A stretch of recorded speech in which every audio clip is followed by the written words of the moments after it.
তব কথামৃত তপ্তজীবন কবিমূর্তি কলসাপাশাম শ্রবণমঙ্গলং শ্রীমদাতং ভূমি জনন্তি যে বিদ্যায়না।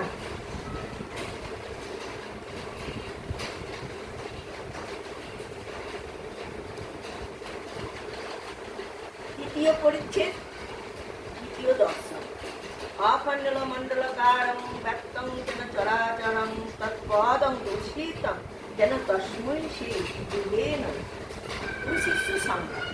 দ্বিতীয় দর্শন সকালবেলা ৮টার সময়। ঠাকুর তখন কামাতে যাচ্ছেন। এখন একটু শীত আছে, তাই তার গায়ে মেলস্কিনে র্যাপার, র্যাপারে কিনারা শালু দিয়ে মোড়া। মাস্টারকে দেখিয়া বলিলেন, তুমি এসেছো? আচ্ছা, এখানে বসো। এ কথা দক্ষিণ পূর্ব বারান্দায় বলতেছি। নাপিত উপস্থিত। সেই বারান্দা ঠাকুর কামাইতে বসিলেন ও মাঝে মাঝে ঠাকুরের সহিত কথা কইতে লাগলেন। গায়ে ওইরূপ র্যাপার, পায়ে চটিবিদ্যা, সহস্যবদ। কথা কইবার সময় কেবল একটু তোতলা। শ্রীরামকৃষ্ণ মাস্টারের চটি। হ্যাঁ গা, তোমার বাড়ি কোথায়? মাস্টার, আচ্ছা, কলিকাতা। শ্রীরামকৃষ্ণ, এখন কোথায় এসেছো? মাস্টার, এখন বরানগরে বড় দিদির বাড়ি আসিয়াছে, ঈশান কবিরাজের বাড়ি। শ্রীরামকৃষ্ণ, ও ঈশানের বাড়ি? শ্রী কেশব সেন ও মার কাছে ঠাকুরের গণে।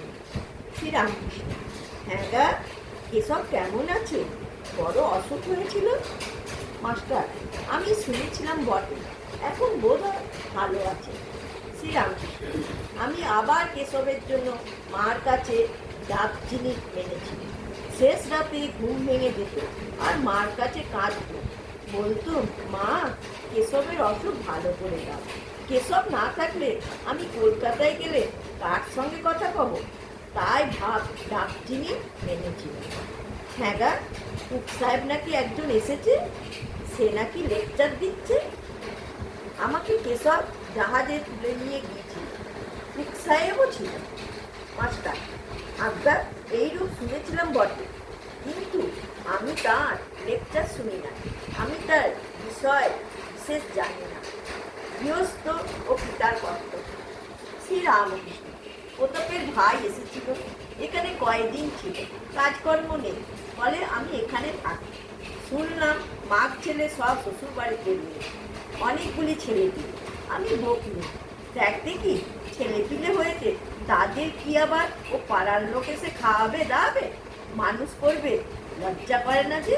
মাঘ ছেলেদের আর একজন খাওয়াচ্ছে, আর তাদের শ্বশুর বাড়ি ফেলে রেখেছে।